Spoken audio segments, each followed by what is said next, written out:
This is The Poet and the Poem from the Library of Congress. I'm Grace Cavalieri. We're on remote. We are with John Doe, an American singer, songwriter, actor, guitarist, and bass player, founder of the LA punk band X. But today, he's our poet. John, welcome from Austin, Texas. Hi, Grace. Hi, John. Good to see you. When you heard that music, what did you think of it? Do you remember writing that? Oh, vividly, yeah. Um, it's a tribute to my friend who passed away a few years ago. Oh God, I don't know, many years ago. I guess 5 years ago now. Michael Blake, who's also a writer, best known for writing Dances with Wolves.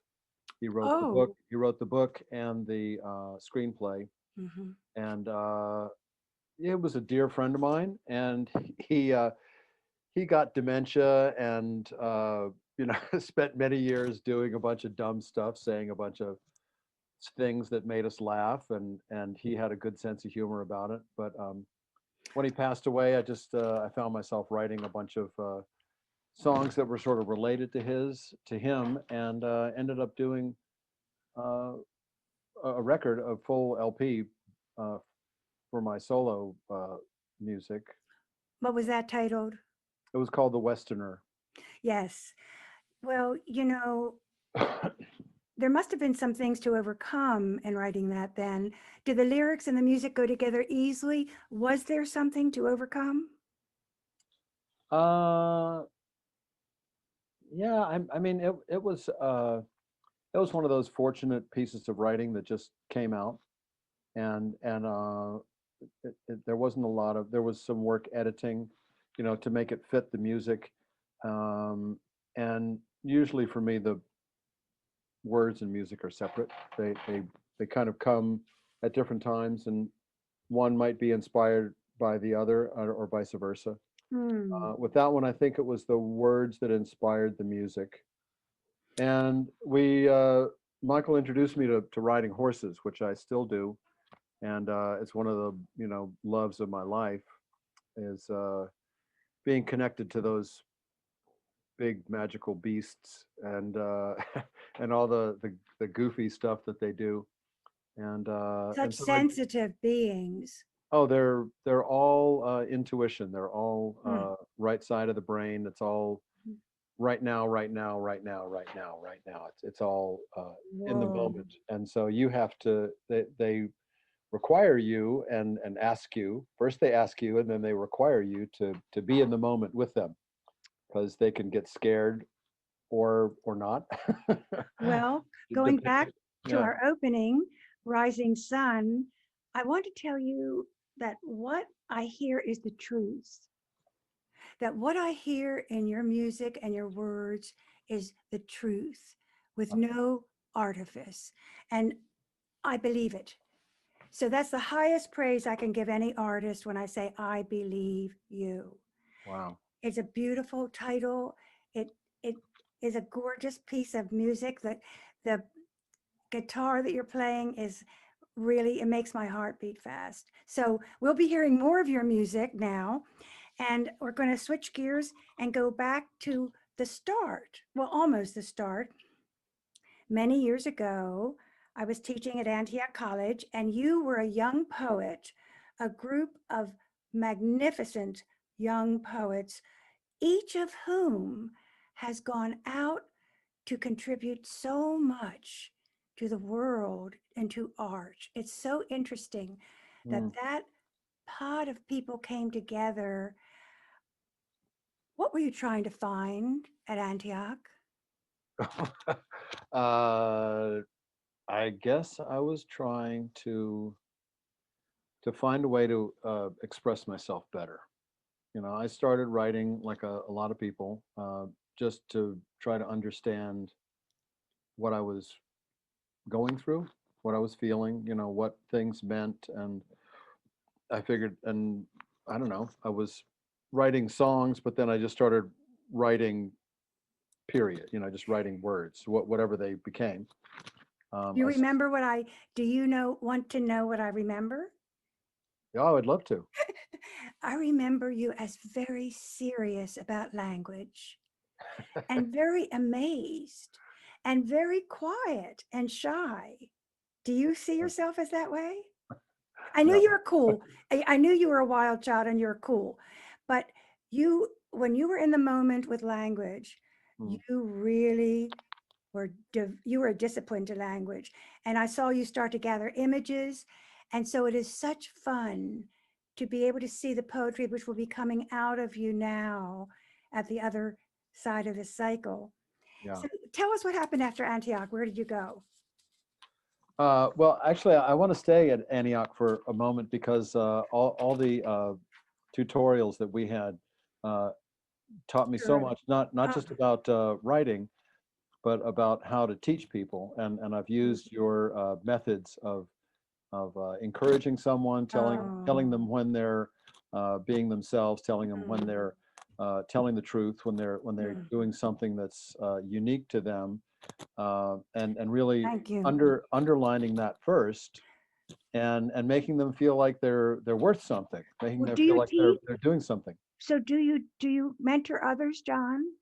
I have. Hmm. I've done some poetry workshops, and but just in like some younger musicians, or Oh, yes. I have done like some poetry in the schools. I did in LA when that program was happening.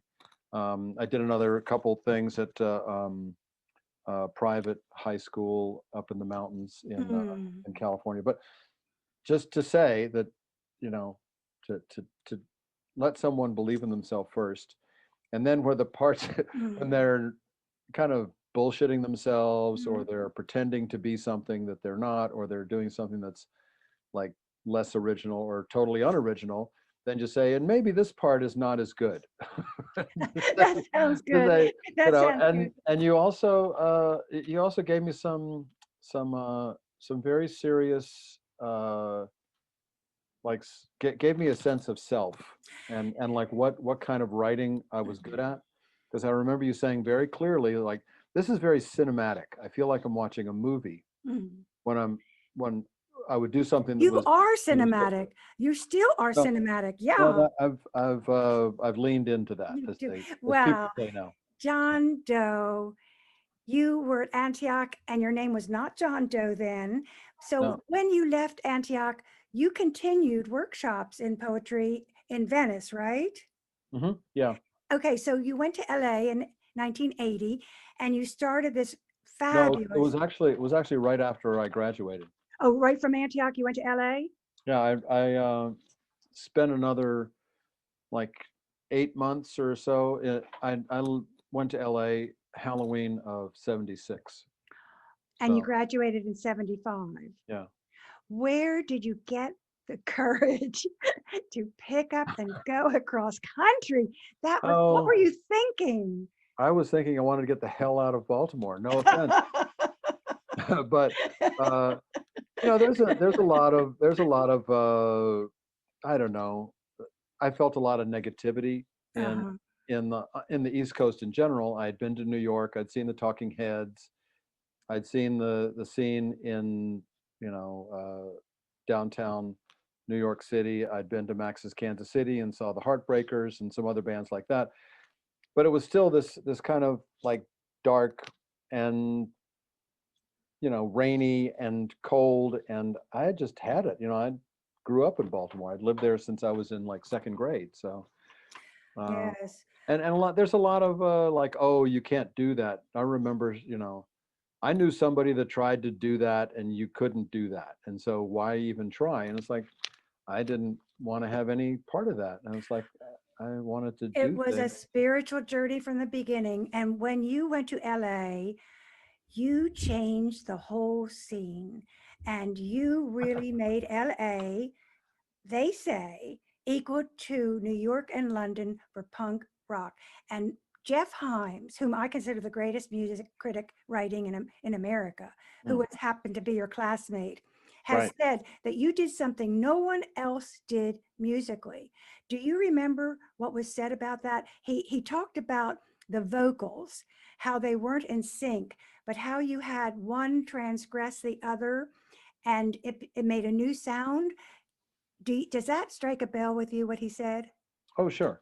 I Hmm. mean, it was nothing intentional. It was nothing premeditated. It just that's what we ended up with, and it's I can't hear. uh, It's unfair to say that I changed everything or even anything because I was one part of a much bigger whole, which was, you know, the whole punk rock scene and all the people that were playing that kind of music, all the misfits and people that didn't fit into any other sort of musical genre that found themselves in LA in, you know, 75 to 1980, you know, Your loose. sound was different. Your sound was different. But everyone's was different. Yes, that's true.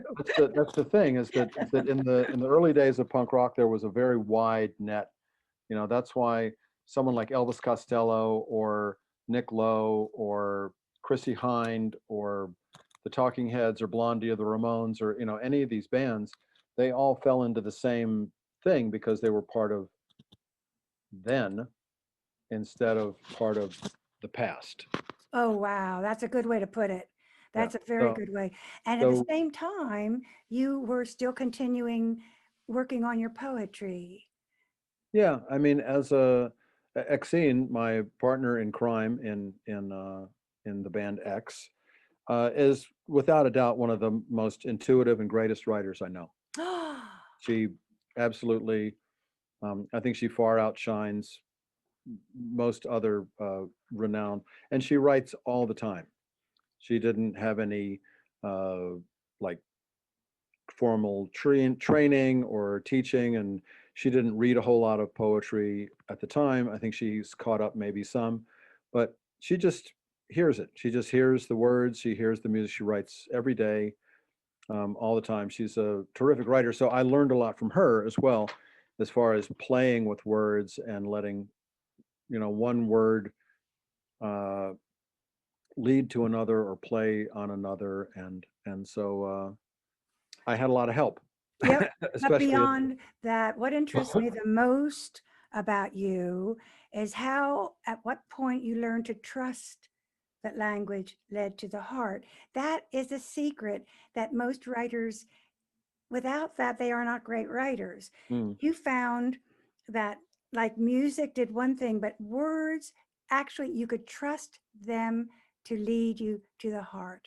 And that's what I hear in your music so much. But let's hear a poem. okay, And let me tell them again who you are. which I don't have an order of which poems go where. Well, let's see. Let's start with Promised Land. Okay. This is John Doe. His musical performances and compositions span rock, punk, country, and folk music genres. He was an actor too and has dozens of TV appearances, several movies, including the role of Jeff Parker in the television series Roswell. But today, he is our poet. Let's hear a poem.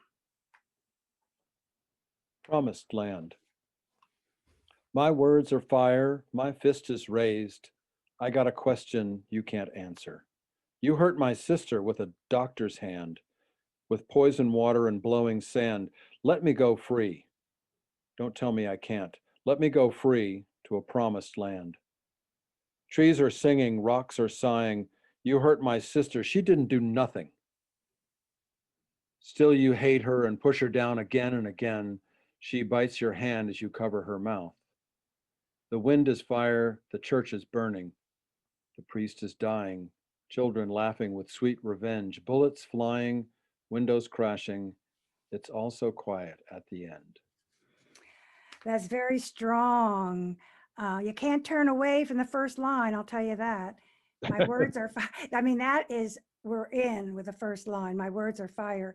So, talk about that poem just a moment. This song was inspired when someone I don't respect was appointed to a high office in the government, and it seemed to threaten women's rights. some people will know who I'm talking about, other people will not, and I don't care. It But could anyway, qualify. It would fit a lot of people, John. so yes, that's true. Anyway, it was not an election, it was an appointment.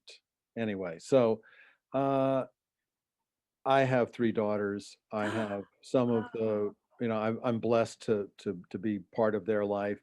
Um, my most serious creative partner, Exene, has been part of my life for over 40 years.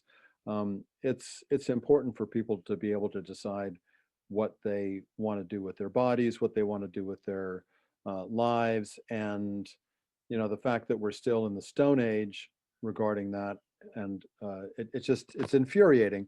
So this is written from the perspective of uh, someone who is constantly wronged, someone who constantly has to uh, fight for their voice to be heard, just to stand up and not have, not to say something and then have some other white guy say it louder and then everybody go, oh yeah, that's the good idea, let's do what that guy said, and I've experienced that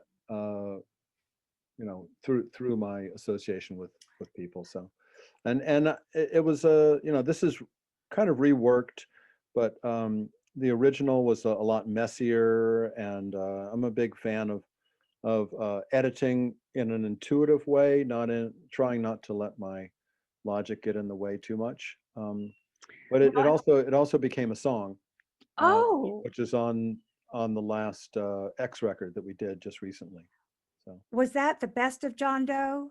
no, this is called Alphabet Land. Okay. It's a new record by X, which was released during the pandemic. We had recorded it just before, and planned to wait until whenever to release it. And then the record company, who is called Fat Possum, they're a good record company down in Mississippi, in Oxford, Mississippi, and they're very literary. They're super cool indie record company, and they said let's just put it out. So we put it out in April of 2020. Well, that answers my question. I was going to say, how can a poem ever be used for lyrics? And so I Yeah. guess it can. Yes. And just to be teacherly for a moment, Sure. sometimes the poet doesn't always know what they're doing, but I Mm. just want to tell you something interesting. I want to tell you that the second stanza, I just think your S's are awesome. Trees, singing, rocks, sighing, sister, she, still, push, she. That is amazing. And I Okay. know you can't plan it ahead of time. It, No. it comes out of the blood. So just read that one stanza for us, please, the second stanza. Okay. Trees are singing, rocks are sighing. You hurt my sister. She didn't do nothing. Still you hate her and push her down again and again. She bites your hand as you cover her mouth. That's John Doe. Now let us have another poem. I'm Okay. looking at the horseman. Horseman. And this is for Michael Blake, who we just mentioned. Horseman. We used to be horsemen, riding wide, endless grasses. We saw changes in the leaves and fur and clouds and stars. But all the horses have passed away. Their bridles in memoriam hang on roughly painted walls, and we don't call ourselves horsemen anymore. The hard boiled eggs all rolled to one side of the pan. I used to make egg salad for the kids, and though I'm still chopping onions, they don't make me cry. It doesn't taste the same since we don't call ourselves horsemen anymore. Wow, that is an elegy, which is quite an original approach about time passing. Once again,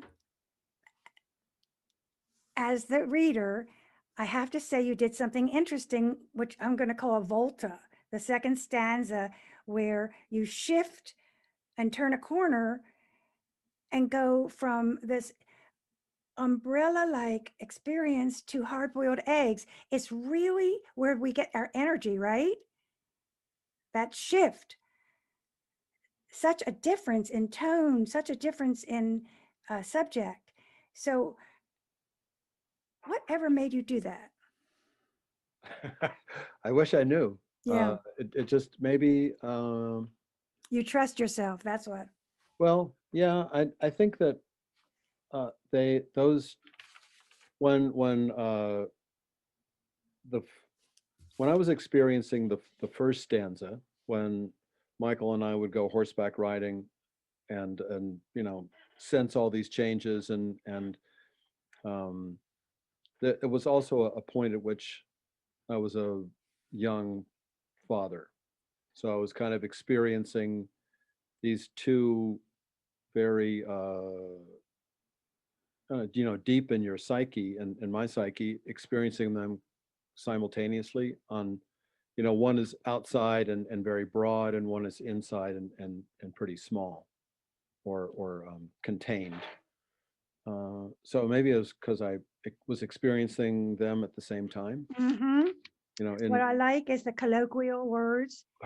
I just like you're taking a big subject like loss and making it so everyday. So, Mm. I mean, who has not boiled eggs? You know, the reader, Yeah, you got the reader at the eggs. yeah. So, um, what do you want the reader to feel when you write? Oh, just feel, just pretty much Mm. any, I mean, there are some moments of humor, but mostly it's reflective, yeah, reflect or internally, reflecting on things and just or just to come along on the Come journey, along. Yeah. just experience the ride. At what point, I don't know how to teach trust, but Hmm. when you went from the horseman to boiled eggs, you took a risk and you trusted yourself. And that only comes from a lot of writing. But I do want to shift to your band for a minute and to your music. Um, But we I are, think, but don't you think that you have to? Uh, I've always, in music or in any kind of art, poetry especially, you have to believe that your audience or whoever's going to read it is kind of on your side and willing to take that leap of faith and is willing to kind of go with you, as long as you're, I mean, there's some writers that just frankly make me mad because they make me feel stupid because they're doing, they're so good, and they're just hopping from one place to another, and they're amazing, and I have a lot of respect for them, but I'm also kind of angry at times because they're just but anyway, I'm getting off topic, but I think it's like you're saying, to jump from one thing to another is you have to well, expect your audience to kind of come along with you and to try to find that bridge that you're going to jump across a river or a stream, and you want them to come with you, and yeah. you hit a very good point, and that is the hardest thing, and that's called intuition. So Yeah, that you have to know, like you say, there's an invisible bridge, but you have to make it get to the other side to the reader. right. But not everybody knows how to do this, and that's what I'm trying to say to you. That intuition is like knowing how much to say, and to trust that your audience knows as much as you do, Right. that you're not this thing off of a great big Mount Olympus. You believe, what I think when I read your stuff is that you believe that the reader knows everything you do, has felt everything you do, so you're safe. Mm. That's what I think. um, just back to your music though, did you study guitar formally? Oh no. I just, like most musicians, self-taught, listened to records, and Oh, picked up the needle and put it back, and then put it mm, back, and then tried to mimic it, and oh, yeah. the chords are just unbelievable. Did you write the lion's share of the music, the words and music for X? uh I wrote the sort of the chord changes for a lot of the songs, but the way that the band interpreted them and the Oh, way that uh-huh. they, the way Billy Zoom, the guitar player, and DJ Bonebreak, the drummer, the way that they interpreted them made the X sound. Well, So did you arrange it for them? I'm a we novice all here. we all did, Uh, I mean, that sounds good, let's do it again, or that oh, sounds too long, let's cut it down, or just yeah, trusting each other, and we didn't, like I say, there was nothing premeditated. There was nothing. It's just what we came up with, and was uh, it fun? Is it oh God, fun? yes, oh God, yeah. I mean, Mhm. like I was saying earlier, is I can't take credit for uh, our effect on music. I because there was such a scene. Once you're part of a scene, whatever that is, it's much bigger than you are. Whether Mm. whatever poetry scene that's happened or art Mhm. scene that happens, you're just part of the thing, and it's kind of in the water. It's just all around, Oh, and that's interesting. Like a big consciousness yeah, that you're in. yeah. Well, let us hear another song, and it's going to be um, Help. What is the title? A little help. A Little Help. What album was this from? This is also on the Westerner. Okay, so we're going to hear that now. Okay, so Mike, we're going to be hearing about 3 minutes of that. And then after that, I'm going to say,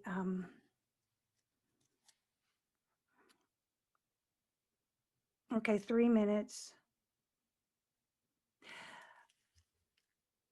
Are your techniques different for each song you write? Or for each song you compose? Do you have the same impulse but different techniques? Uh, Or is it like you have a skill set and you just draw from that, draw from different parts of that? oh, I guess I think a lot of it depends on. So someone just recently, I heard somebody say, if you're having trouble with your output, examine your input. I and I love and that. I thought, what? Why didn't I know this before?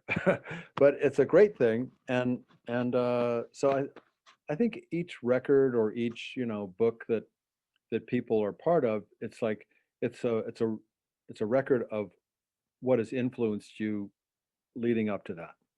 I Um, love that output and input because yeah, I always say you can't have more going out than is coming in. And that's right, why I make everyone read a new poem every day. right, You right. just have to have that. Oh, that's a terrific saying. So anyway, I would say that song was unintentionally influenced by listening to a lot of Cat Power, who I think is one of the great singer songwriters. And she does something that's seems sort of it's it's smooth, it's beautiful, but it's not lazy, and it's not mellow. There's some edge to it, even if it's um, very listenable, and so I don't know. I mean, I had just gotten a piano for the first time in many years, and so I composed that song on piano. So you know it's the same skill set, but you don't want to. It gets a little harder as time goes on because you don't want to repeat yourself. You don't want to use the same chord changes. You don't want to use the same exact same rhythm. So it's a little, but you just keep digging into the intuitive, what feels good, what sounds good, and then if you keep keep after it, then you'll find something. But I I just, think it's yeah, just in collaboration with the divine, as far as I'm concerned. It certainly can't start up there with all that white spaghetti in your brain. right. Where do those ideas come from? But you have written two books. What are the titles? One is called Under the Big Black Sun, and the second one is called More Fun in the New World, which are both titles for X records. Under the Right, Big right. Black Sun was our third record, and More Fun in the New World was our fourth record. But just one last thing about the A Little Help is that the lyrics of that came from driving down Highway 5, which is right through the salad bowl of California, Interstate 5. And so you're constantly see migrant workers picking fruit and picking vegetables, and they're so that's where the I'm digging a ditch in the green grass comes from. And it's also I keep thinking about there's two different ways of getting things done. One seems a little more male, which is to, pound or wrench things into place and to make things happen. And another one seems a little more feminine, which is to just believe that things will happen and, sort of manifest them and just sort of let them happen. And so that's where the the man in this song is digging a ditch and the woman is just talking to the sun. And the sun says, okay. And so she can walk home and then, her work's done. But the little help part just comes from everybody does need some help. and, Yes, and, it's not a and bad metaphor. A little digging a ditch is not a bad metaphor. All right, of it has more than one veil. yeah. Of your lyrics, they appear to be quite accessible and quite literal, but they really have a lot of wealth behind them. Oh, well, your first book, what did you want the reader to know when you wrote it? Well, I wanted the reader to know that the LA punk rock scene was just as vital and creative as any of the other punk rock scenes, because since it came along like maybe a year or two afterward, the media had already covered the London and New York punk rock scene. And so the LA punk rock scene was like, oh, yeah, didn't we already cover that? So whatever. And, there are great photographers in all three or four, how many ever scenes you want to, consider. Uh, but they had already, so LA always was sort of like you know, the also ran the, so, Not when you left it. Not when well, you left. At the the, end of the 80s, it was not. no, and it's influenced a lot of people, and I'm proud of that. But I wanted to give the reader a chance to experience it and to actually be there, you know. Oh, I see. And your And second book? basically the same thing. The first one was from 77 77 to 82, and the second one was 82 to 87. Were they hard to write? What was your process? Well, my sweetheart and the guy that I wrote them with, Tom DeSavia, they kept telling me that I should write a book. I should write a book about LA punk rock, and it sounded like way too much work and too much discipline, and I was completely uninterested because I'm not really a like raconteur. I don't hold forth. I'll tell a story now and then, but they kept saying, "Oh my God, you should write a book," and it's like, "Oh God, no, thanks." Why don't you write a book and I'll just, and I also didn't want to be like the authority in quotes on this scene. So the best idea that I had about this whole process for both books was I'll get other people to write chapters. I'll ask Henry Rollins from Black Flag, and I'll ask Mhm. Jane Weedland from the Go-Go's, and because as much as I supported women's roles in punk rock, I couldn't write from their perspective. Good And as point. much as and as much as I Mhm.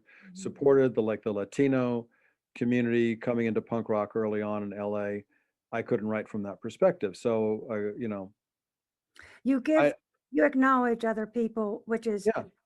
really a very high principle, but also your modesty has remained with you throughout your entire life. Let us hear a poem. How about this gorgeous thing called She Came to Town? Okay. Melting snow. Right. Here we go. Melting snow. She came to town with a cold and left when it snowed. 8 tiny bits of silver chipped from the mine, houses cracked with ice. The plumbing leaked stories from old timers, but everyone knew they were untrue. She will not abide liars. cannot listen to blowhards crow and crow like a wren on a weather vane. A hunting bird tied to her right hand, and a cat walks at her feet. She sang a melody with the hawk and kept time with the tomcat. She stood on a hill where all the buildings would be built, looked to the sea, and called to the sailing ships.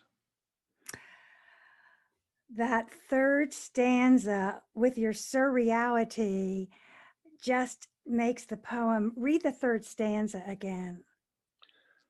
A hunting bird tied to her right hand, and a cat walks at her feet. She sang a melody with the hawk and kept time with the tomcat. That is terrific. Now let's hear another poem. We can do Summer Came Early. It might be called Wide, Wide World. I'm not sure. It's called Wide, Wide World, exactly. Wide, wide world. Summer came early, with darkness and thousands of lights burning all night in office buildings, while a weak little breeze comes in the window. Orange blossoms make me queasy with their sweet, sweet smell. Where are you in this wide, wide world? Millions and millions lead outlandish lives.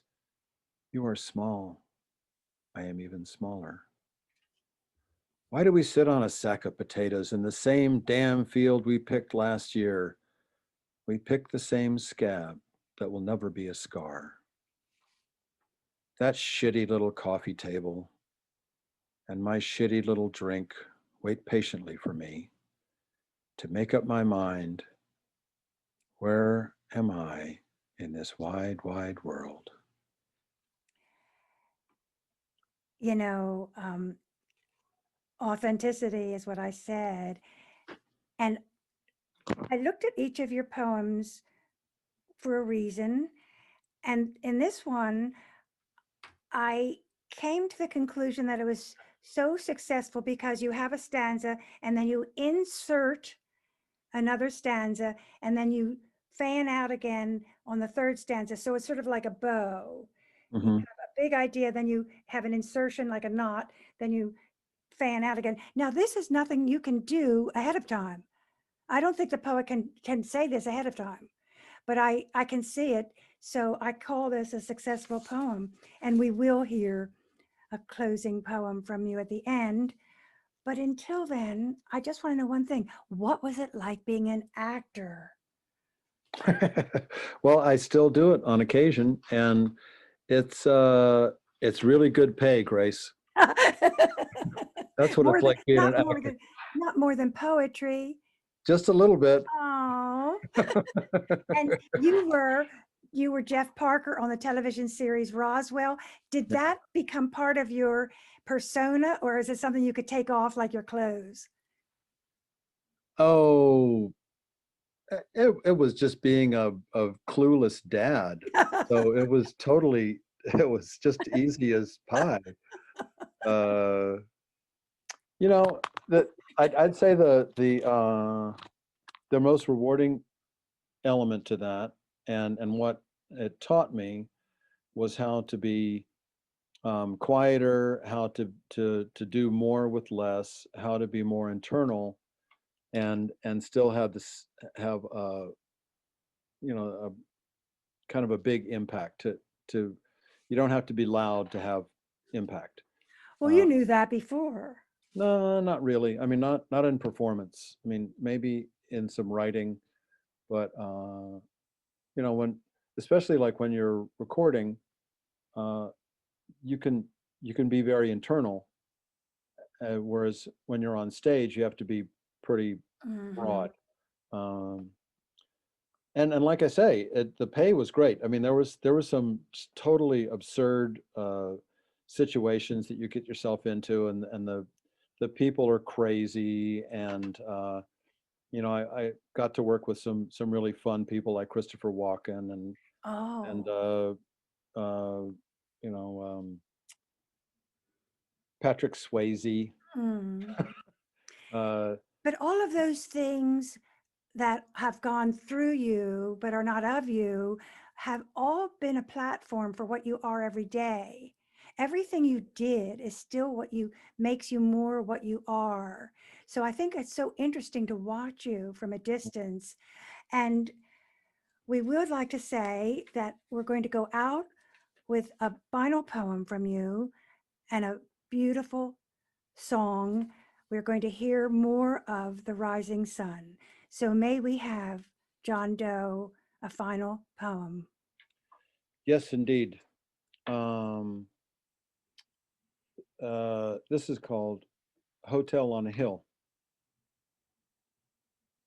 The tips of your fring, Hotel on a Hill. The tips of your fingers brush mine as you lace our hands together. No one has taken and held my hand in so long.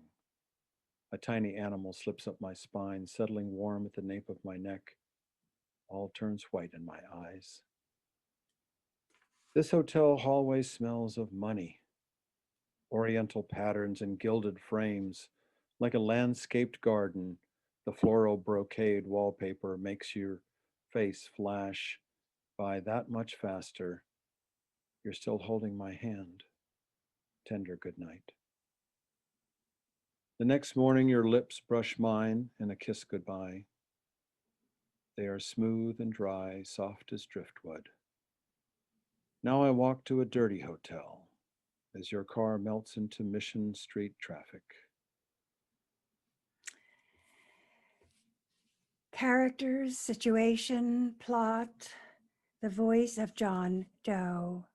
This is The Poet and the Poem from the Library of Congress. The program is produced by Forest Woods Media Productions, post-production by Mike Turpin, MET Studios.